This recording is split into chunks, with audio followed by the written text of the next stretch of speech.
Hi everyone, welcome to the Gamasutra Twitch channel. Please pay no mind to the flashing images right in front of you. I need to just rearrange some things. Okay, here we go.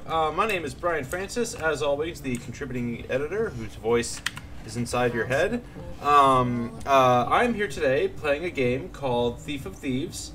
It is a game that is chugging a little on our stream. I'm sorry about that. I'm going to try and change some settings here.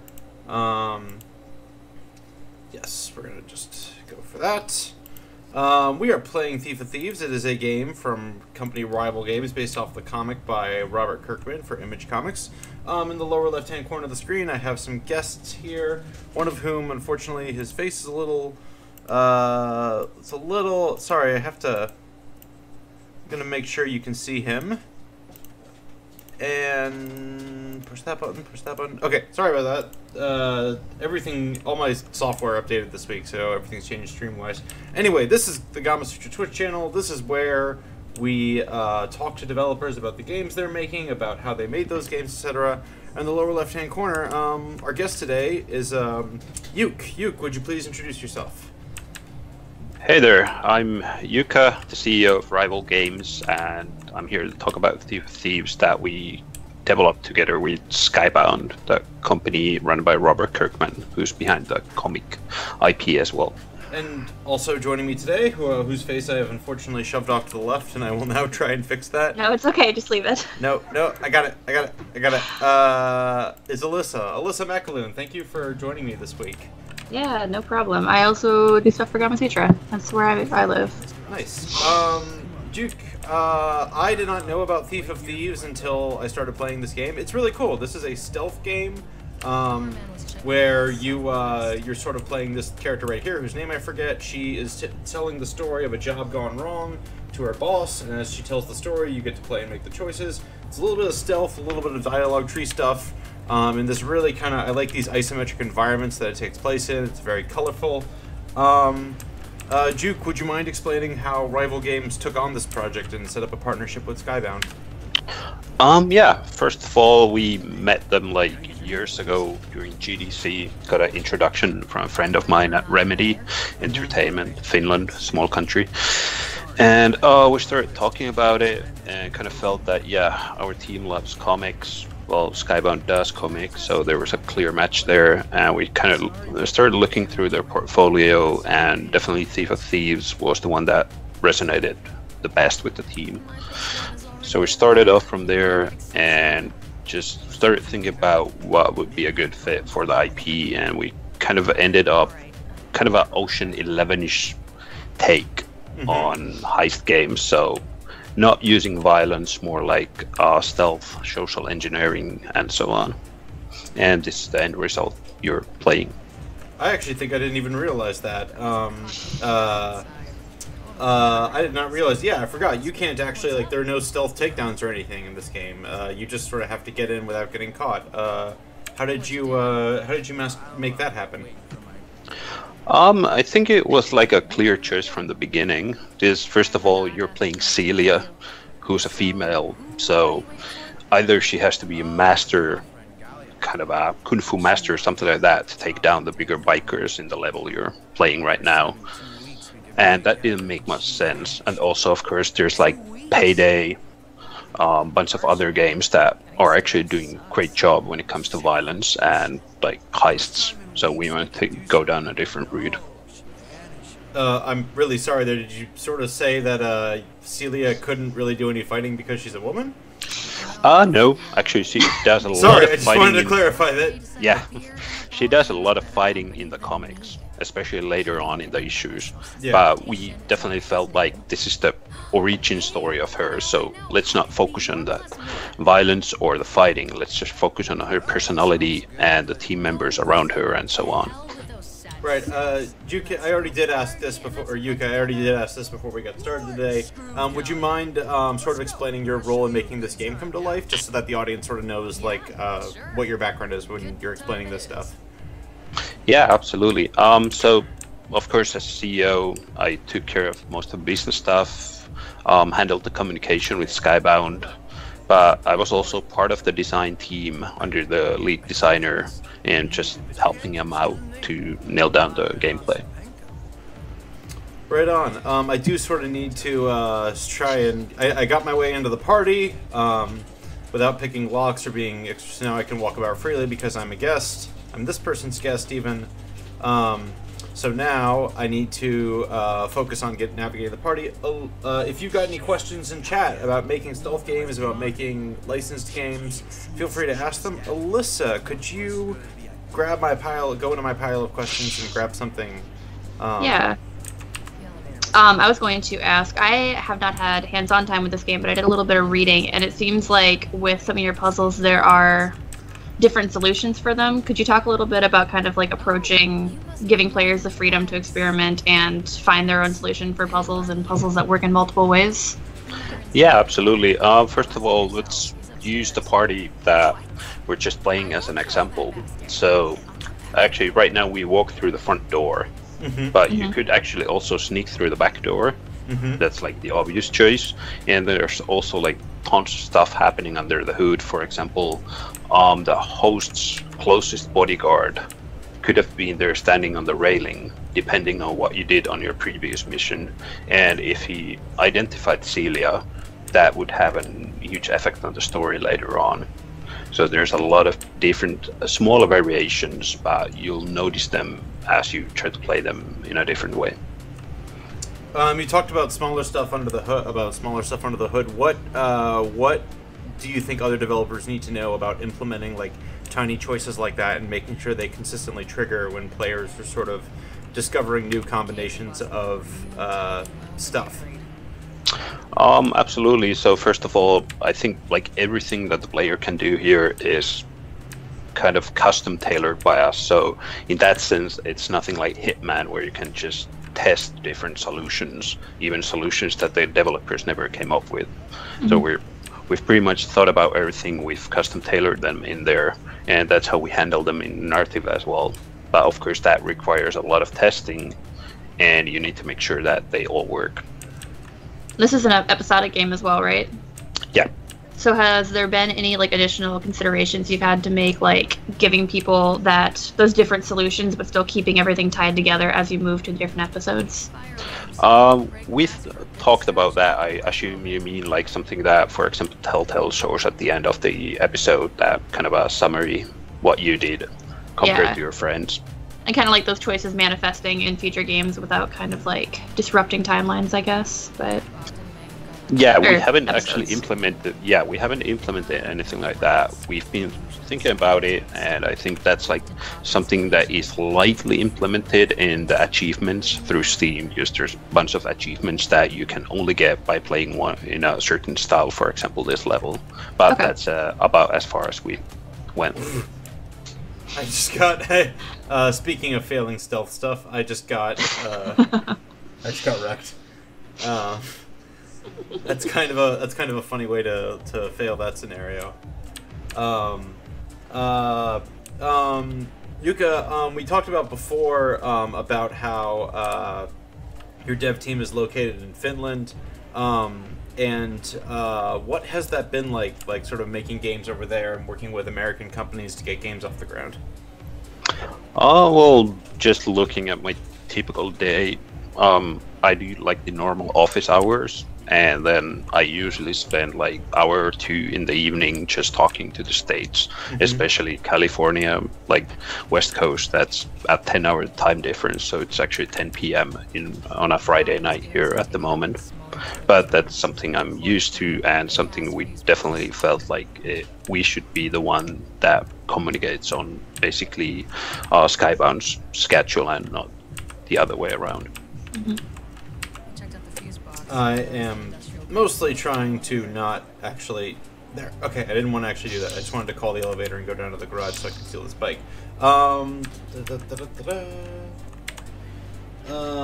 going to... I was trying to grab a question from chat, and then I foolishly closed my Slack window. One thing I've noticed... well, let's talk about the game's intro, because that's something that I really noticed when I started playing this game. this game has like a really like stylish start. I think it's like kind of a strength for this game that it grabs you with sort of like this close up on Celia as she's walking through LAX, and then it says, "Hey, player, like hit D to walk," and it also kind of introduces the idea of walking sideways as well as walking. Excuse me, as well as like what the tone of the game is going to be. So it's kind of an interest. It's kind of a It's interesting, and it gets you right away. Could you sort of walk through how the team made that intro happen? Yeah, absolutely. First of all, if you just press the left mouse button, you're gonna see what we call intuition mode. If there's nothing here, Yeah. but actually it's kind of that we've got that. I think it's called spatial UI implemented. So it's kind of everything is implemented into the world, and we want to take that same approach to the first level where we just teach the basic controls, so the movement sideways. So we start moving sideways, and we kind of have the player thinking, yeah, this is 2D sideways scroller, and then we introduce depth into the gameplay, and this is all done in a definitely stylish way, something that we felt like is kind of a movie beginning, and I think it was loosely inspired by Dustin Hoffman's The Graduate from like 1967, I think was the year. There's actually an intro where he just walks through the airport, and there's like Simon and Garfunkel playing in the background. Nice. I need to solve this stealth puzzle right here. Are there any other movies that you and your team particularly paid attention to while playing this, or any other works of art that helped like make this happen? Well, of course there were like the original comics the game is based on, well, inspired by, because it's a standalone story as well. And then like billion different heist movies, Ocean 11 and like the 13 and 12 being like major inspirations, but of course they're kind of a little bit different than the whole tone of Ocean 11, but still close enough.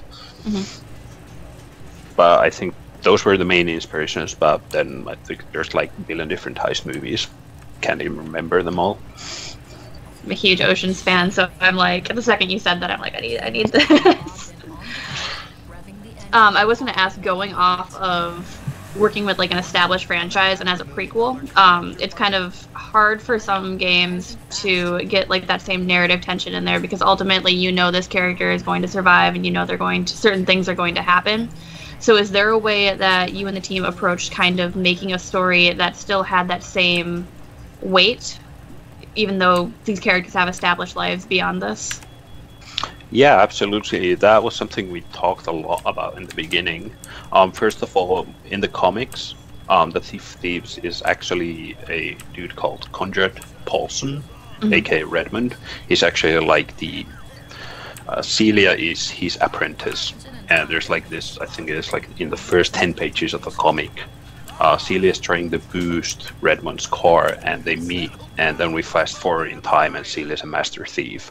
So that was like the clear, specific thing that we wanted to tell.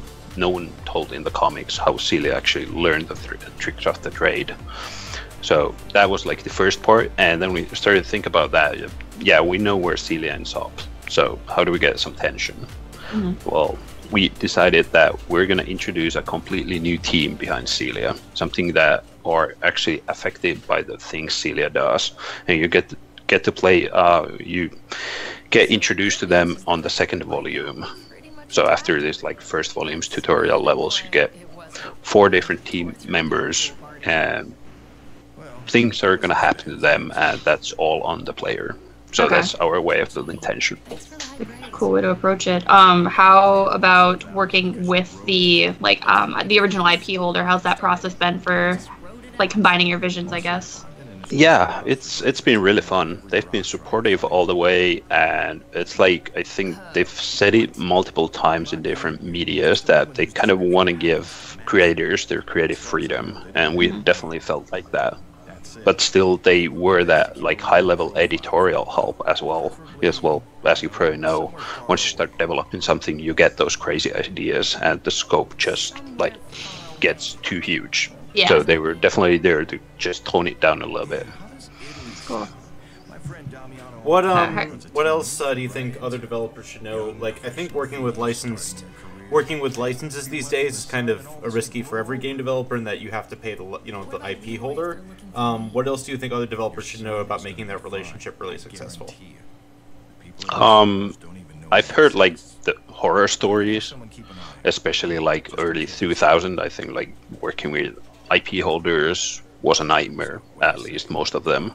But I think we've come far from that, especially now, because most of the license holders, they kind of realize that there's a huge opportunity in games, and they're much more open to working with developers. And of course, with Skybound, we knew they did the amazing Walking Dead with Telltale, so we kind of knew that they're definitely good guys to work with, and they definitely understand games and narrative, so that was kind of easy to step in there.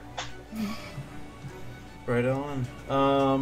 I'm just paying attention to this cutscene here. I've moved on from the intro level. I'll lean right. I think I remember how the bees works. Nope, that didn't work.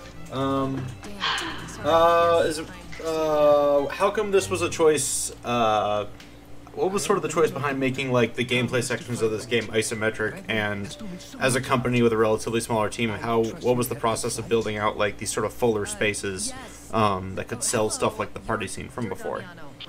Yeah, so we actually started with a 2D, and we tried to get that work, and then we introduced like some light 3D elements just to make it at least seem a little bit more deeper and have that kind of a visual depth there. And then just one of our coders introduced that, how about we just put in like free movement, and I think that was like a turning point. We kind of realized that this feels much better. Of course, there's still like some of the payoff are that we're still got pretty cinematic cameras, and they're not always showing all the necessary info for the player, but it's much better now than it was before, and that's something that we're still looking into, how to just make sure that the player is aware of the guards outside of the screen before they just like tackle the player off. As we saw earlier, when I was tackled like a schlub, smashmock, idiot. When I was tackled like an idiot. Okay, no, go for it. I would say I haven't seen a ton of like the stealthier sequences outside of what's been on stream so far, but I know one of the challenging things with any kind of stealth game is making death or failure like a learnable moment for players. So how have you guys kind of approached that, so when you make a mistake, you know what you did and what you should do better next time? Yeah, of course.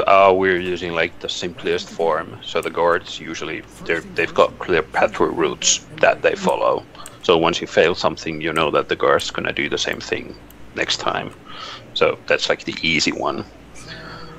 And of course, there's also like the more deeper you get into the levels, the more you basically learn the level. So it's much more easier just to be prepared. Once you get to the same spot, you failed last time. Right on. What was kind of the philosophy behind these like social stealth things? I like games that Alyssa, you're a big Hitman fan. Yeah. So I think you are familiar with how these things work. You're familiar with how like players sort of interact with these things. Jukka, like, what was kind of the philosophy behind that? Yeah, I think first of all, I'm a huge Hitman fan as well. Yeah, I think like thinking about Hitman and social engineering, I'm not sure that does like Agent 47 talk more than 2 lines in any level ever. Yeah. So he uses disguises and so on, but still there's like, when it comes to thievery, just social engineering, that's I think like one of the biggest things that usually games miss, and something we definitely felt like we should bring in. It's just like when you're convincing enough, you can actually almost get anywhere.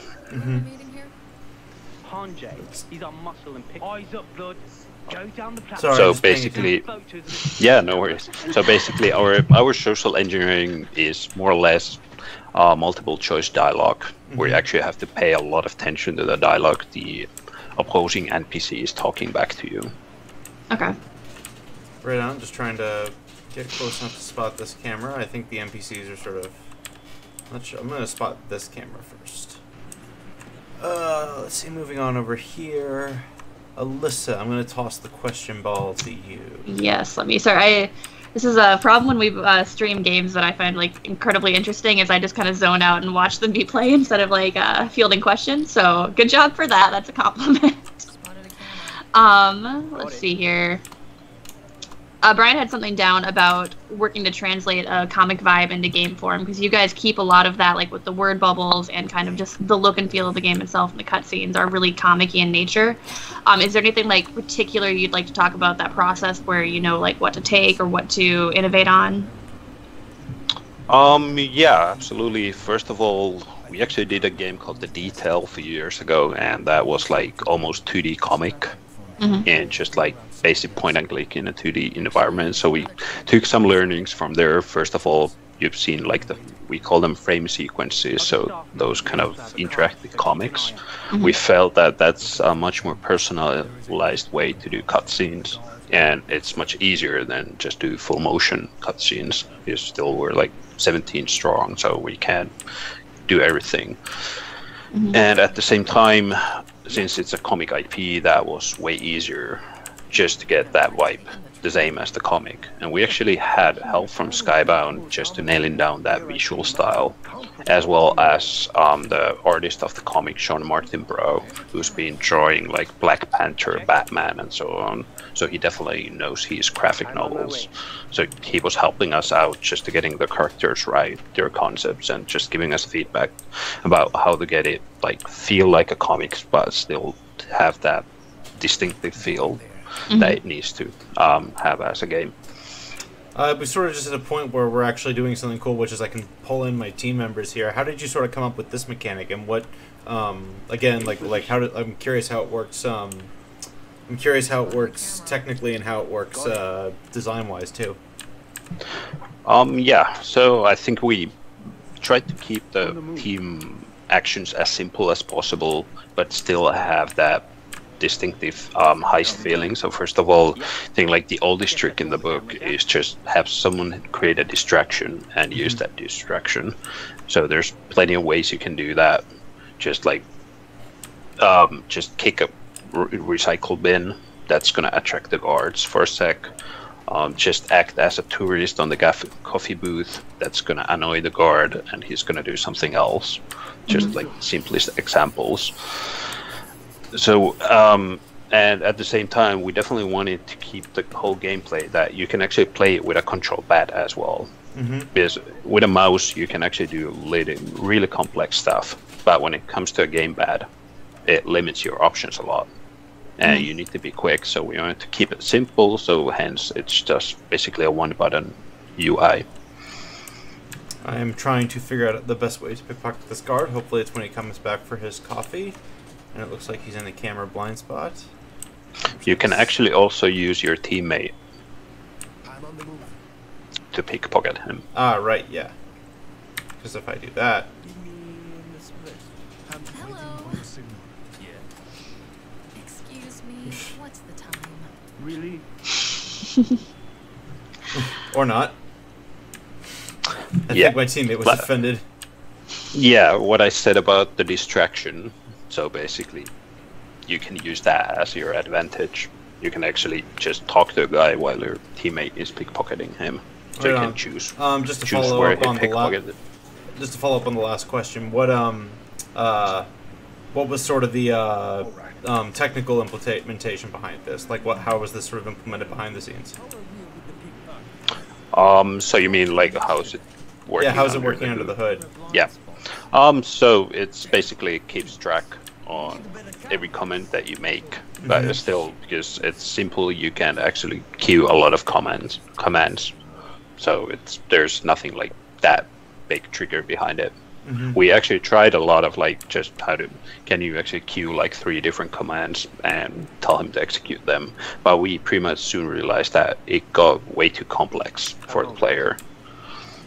Right on. I think I'm going to stick with my cafe strategy over here.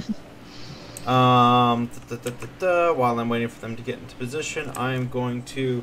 Jukka, let's talk about running like a small studio how has it been running your own team these last few years? Well, there's the up and downs, of course, but still, I wouldn't change a day. So I've been enjoying it, and it's those small things. Just like looking at the Steam forum right now for the game, for example, there's like these small details that we actually paid a lot of attention to, and people are picking them up. So that's definitely brings a smile to my face.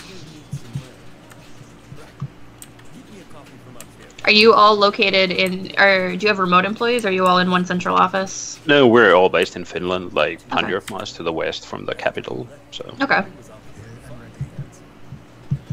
Sorry, just a moment. This is bad. The guards are all literally looking at him. Silence, please. Silence. Oh, I don't need silence. I'm just having a hard time. Sort of. Were there any other situations you mentioned earlier that you had worked on these like more complex kind of interactions for the crew and everything like that? Were there any other situations where you had a complex system in place and you realized that it was better to swing towards a simple? Yeah, I think we had like wall climbing at one moment, and we kind of realized that there's really limited opportunities for that. So we decided to just ditch it, and we tried to keep that like certain level of realism there. And actually, if you look at the buildings, there's Nathan Drake makes it look easy, but it probably isn't that easy. So we kind of wanted to get that realism right. Yeah. A lot of upper body strength, I think, in all of those Uncharted climbers. Yeah, definitely. No, go for it, Elsa. I was gonna say, on the flip side of that, was there anything you kind of wanted to get implemented in the game and just didn't end up working out in the end? Good question. Let me think about it for a second. Well, of course, there were like the traditional that we actually planned a lot more content story-wise, and then we realized that we don't have the time or resources to pull it all off. So we ended up like cutting basically one volume off completely. But thankfully that was done in a pretty early phase, so we didn't end up butchering the story totally. I'm curious. You said you worked on your other game, The Detail. Why did you make a decision to switch over from like an original title to a licensed one?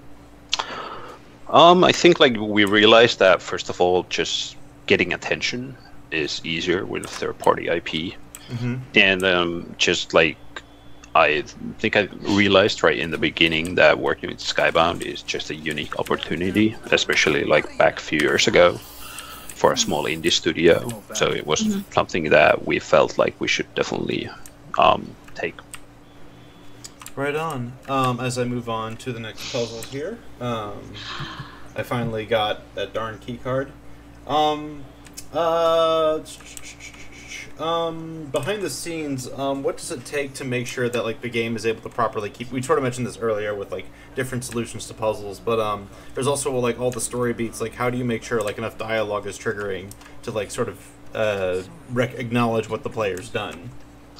Yeah, I'm gonna give almost all the credit on that for our creative director. I think she basically knows by heart everything that should happen at every moment in the game. So basically, she's just playing it through, and she's going to tell us that this doesn't work, that does, and so on. And then, of course, we've got two writers. They know like all the writing by heart, and they're going to give a lot of attention if something's missing. Right on. What kind of documentation? I mean, like, it's great when writers, can sort of instinctively pick that up, but what kind of documentation does your team use to, like, make this whole, like, multi-solution process function? Yeah, we've actually been using for the past 5 years a program called RTC Draft, kind of a German-engineered multi-dialogue branching narrative tool that they've been developing.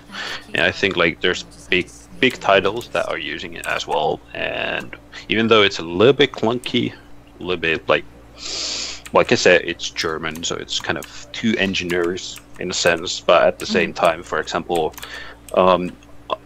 one of our writers, he can't code, not a single line, because he's a writer, but still he can do really complex just like branching narrative and number tracking and everything within the program without having to learn the code. So it's definitely been a benefit.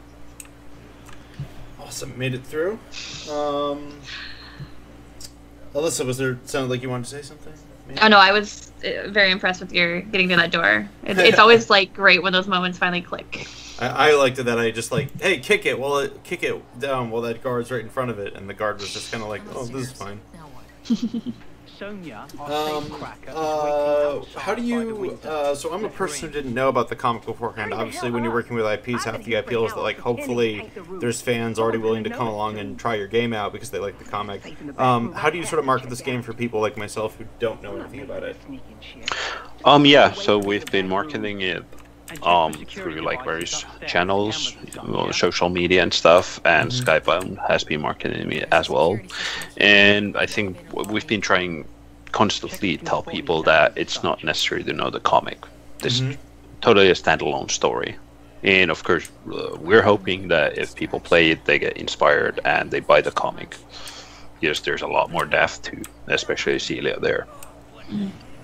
Right on. I need to work on spotting these devices. Just a reminder for folks in chat, you can toss out questions if you have them for Jukka. You know your stuff. Let's see. You know what's actually funny, Jukka, is it's always, for streaming these games, it's always a special challenge when there's dialogue trees are actually oddly the hardest thing. Right, I'm not supposed to be up here. Guards are not gonna like me. Just gonna duck back here. I like that. Suspicion meter is very easy to read there. I like that a lot. Okay, good. Go for it, Alyssa. I would say in regards to like attracting guards and like him almost getting caught there, were there any particular challenges you had to make to give like a UI or like any kind of interface that would allow players to get information very quickly so they could react and kind of like fix their mistakes before they become fatal? Yeah, I think we paid a lot of attention. First of all, how long does it take for the guards to react? So when that question mark pops up, how long it's going to be there before he reacts to the player? And also patcher routes. And then I think like the final thing is actually if you look at the side of the screens when the guard's off screen, there's this small sidebar there that's going to show the guard off screen. And it's basically acts the same way as the question mark. Well, yeah, that's something we tested a lot. I'm learning more about how to sneak around when the guards just don't like me. Let's see. Noise. I didn't realize noise played a factor. Yeah. How does when like we can sort of hear the game's audio right here, but how does the noise system work behind the engine? Like I think a lot of developers try to make noise feel good, but how do you do that? Yeah, basically we've used actually a lot of like iconography. So basically the same stuff that comic is used. So first, for example, if you threw a can earlier, it's gonna give you that thunk as an audio and as a visual feedback, even like the thunk typography on the screen itself. And for example, if you run here, it's gonna show that running as typography as well. So still, once again, going all that comic-y feel with the visual aesthetics. It's a useful way to kind of translate that into information you can get like very easily too. Yeah. When you're building puzzles like this, how do you create, like, how do you sort of, like, think out a heist? Like, see stuff like, how does your team sort of, like, think about, okay, like, stuff like the TV quitting out should be important, or whatever? Yeah, so our process basically starts with the writers first, thinking about the story and the needs for the story for each level. And then it's just after that, the designers look through that and start thinking about, well, what would be fun here? How do we get it to work? And how do we introduce players something new? And then we just take it from there and start building gray boxes and just think about what's fun. Nice. This door. Does it kind of mimic like maze design in the way where like you have your starting and your end point, and then you just kind of figure out your core path and build things around that, or is it less complex, more complex than that? Good question. I think that a little bit varies on the level itself. For example, this is a really small space, the upstairs of the train station. So this is pretty straightforward. But on the next level, we're actually coming back here at night on the outside, and we gotta sneak in, and that's a big level. So there's plenty of different entry points and so on. So it's first just study your surroundings and find your own way in. Jukka, I'm gonna ask a question that's sort of unrelated to the game itself. You've been doing a really cool. Oh shoot! Now I have to figure out how to lock it. Oh wait, I think I can do this. I think I can do this. I can't do this. I can do this. Okay, yeah. I was gonna ask. You've done a great job, like sort of talking about the great work that your coworkers have done here. What has been your process for hiring and building the team for this game in your company? And what do you think has worked well about building the team that's helped get this game to life? Yeah, I think like we've got only one strict policy, and that's no a-holes in the company, because just one of them is gonna destroy the whole team dynamics. But otherwise, we've had wrong hires, but not too many, thankfully. And I think like just looking around at the office, well, actually not right now because we've been in a crunch mode for a little bit, so the tension is a little bit higher than usual. But still, you get that vibe that people actually talk to others regarding something that's not work related, and they get along pretty well. So that's being our like first priority. And at the same time, in the city we're based, there's actually not too much like senior developers. Most are junior people, and so we ended up hiring a lot of them. But still, we kind of figured out that there's definitely few there that have a potential and actually have grown a lot during these couple years that we've been working on the game. So they're almost, I wouldn't call them senior just yet, but they're definitely not juniors anymore. Let's see. I'm continuing to sneak.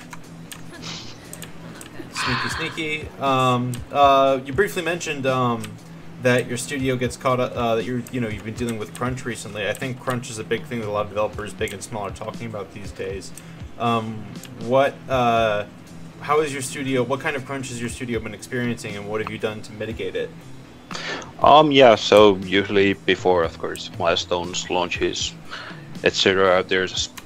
We never ask people to crunch. But when people are passionate about something, especially if it's their first like commercial title that they're gonna ship, they are gonna do crunch. And at some points, we just tell them to go home, get some sleep. But then they're back there the next night. So yeah, there's a certain limit that we can actually handle that. But after we get that crunch done, we usually try to give people like a week off or something just to cool down, get their bearings, and just trying to get down that mentality that, yeah, sometimes we have to crunch, but let's try to get it out of our system as soon as possible. What do you think leads to crunch on a game, like when you have a small company like this? Like what's sort of the driving cause? Yeah, I think for us, first of all, because we're still like learning a lot about game development as a company, as individuals.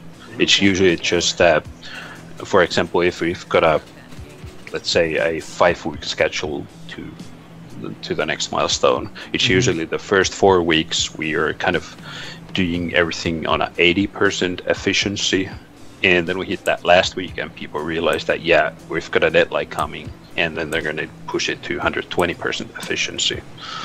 It's just, I think, like how people work on a mental level, especially if they haven't been doing this for 20 years. Once you get to that certain level, you kind of realize that if I just push the 100% for the whole 5 weeks, I don't have to crunch, at least not that much.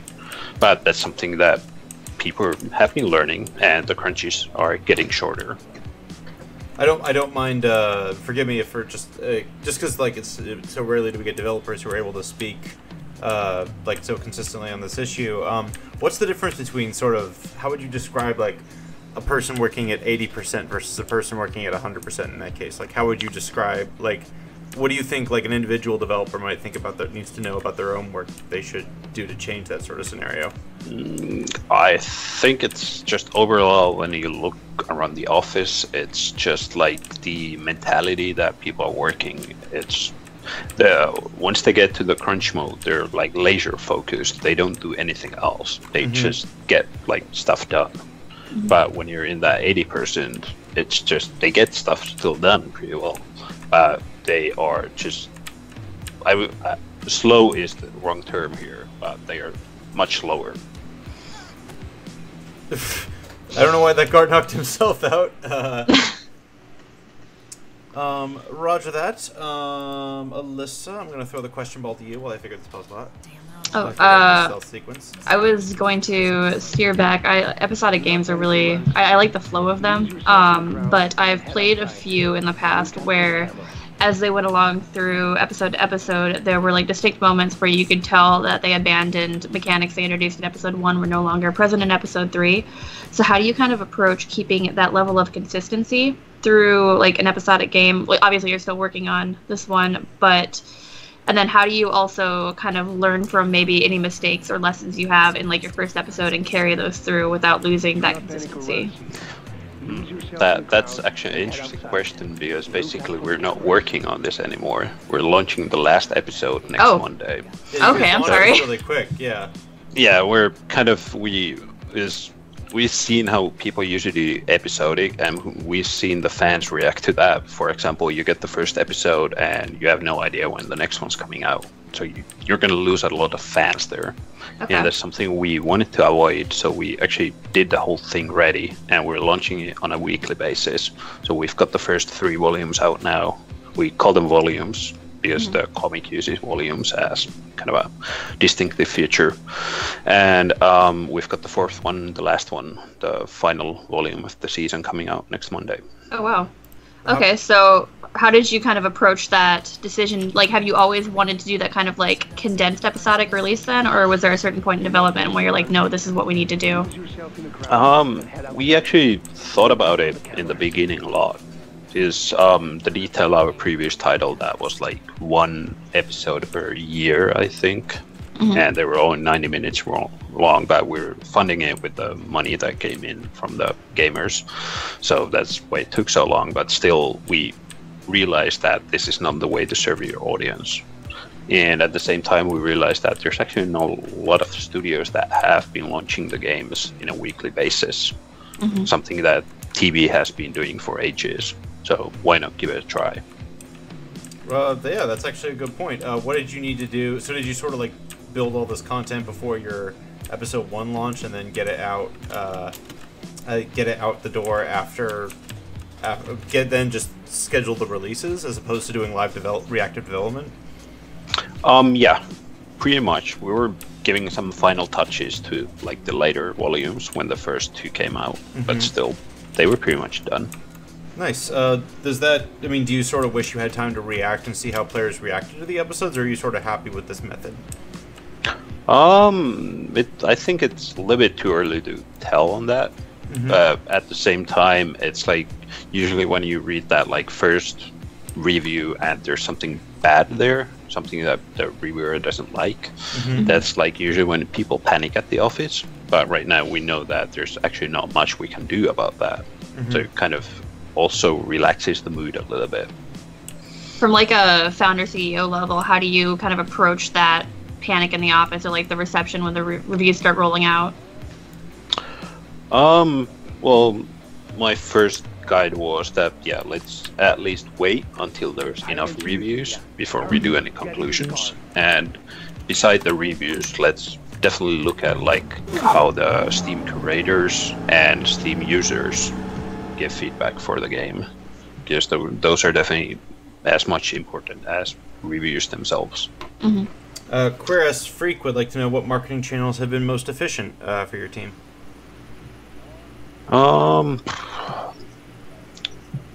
That's a good question.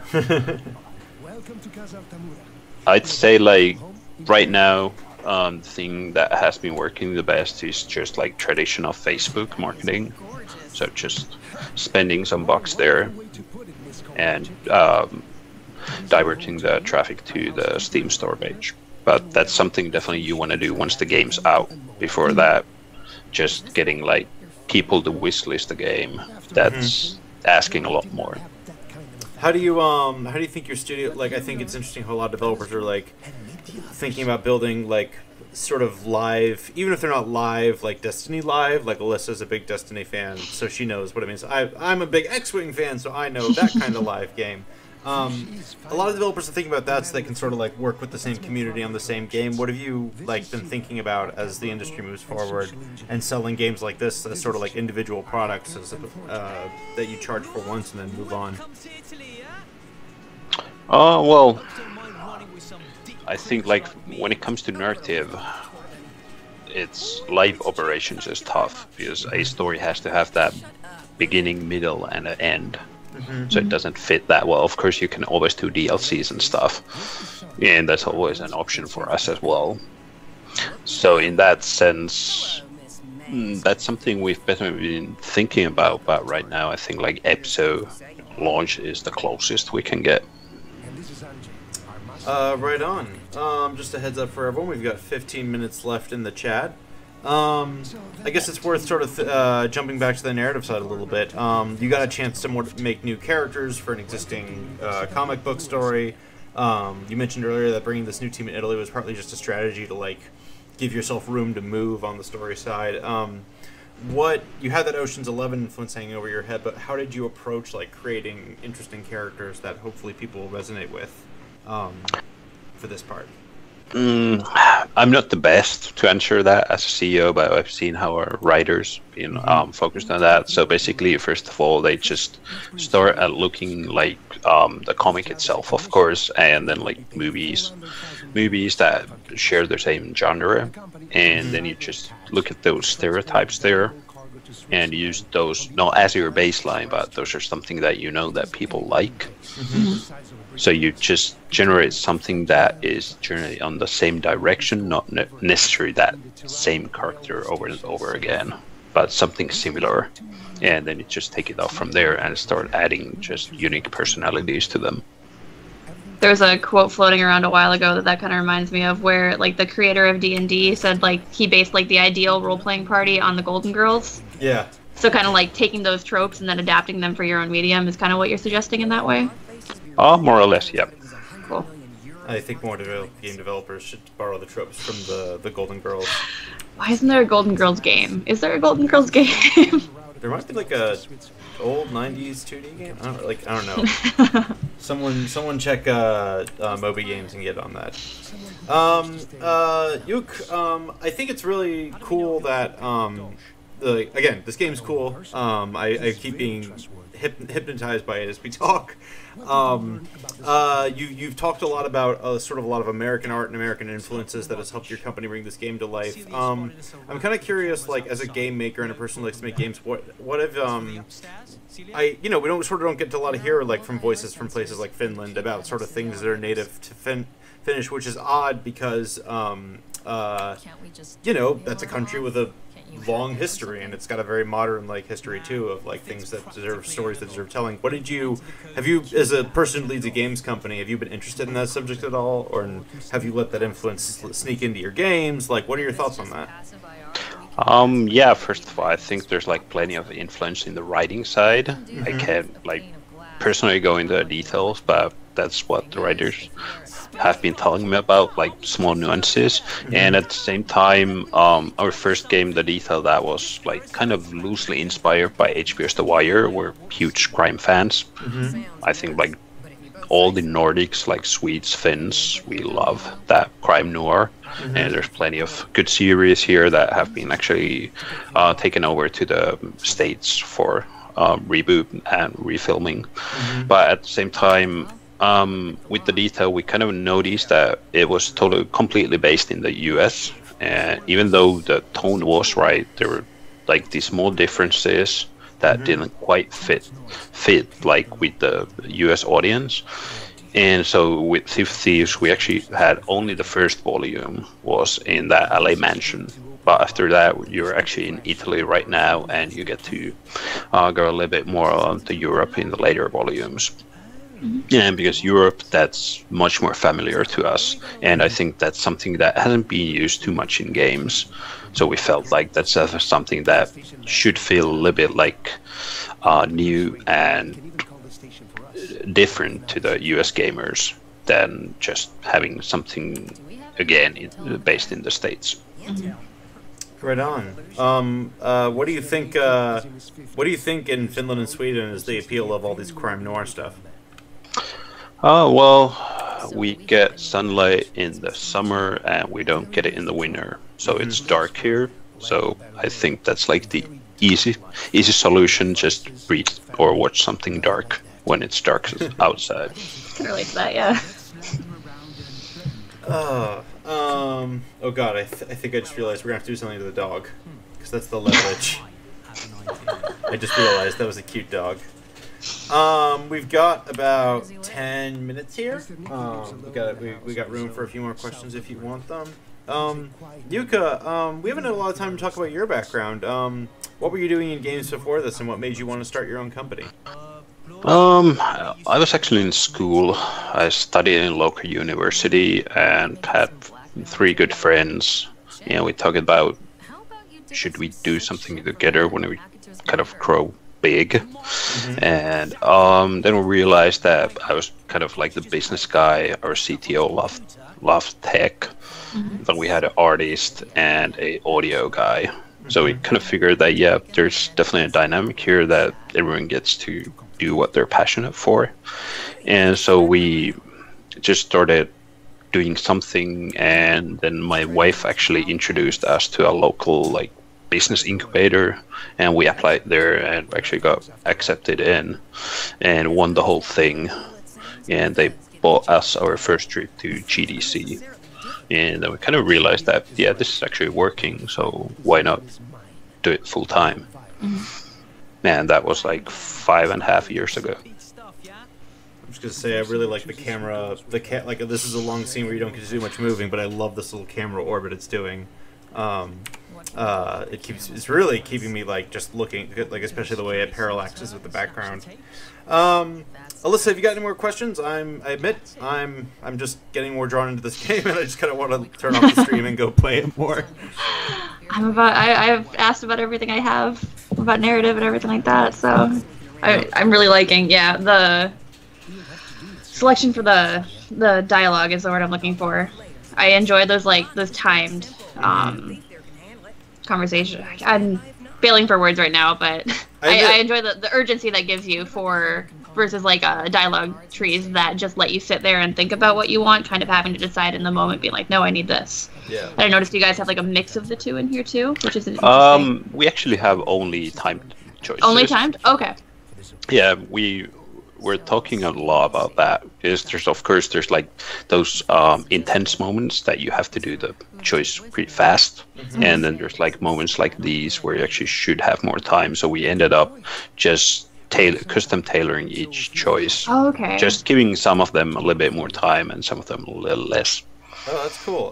What was your I mean, it's obviously I think just intensity in general, like a shorter time limit is obviously a shorter time limit is more panicky. A longer one lets you decide.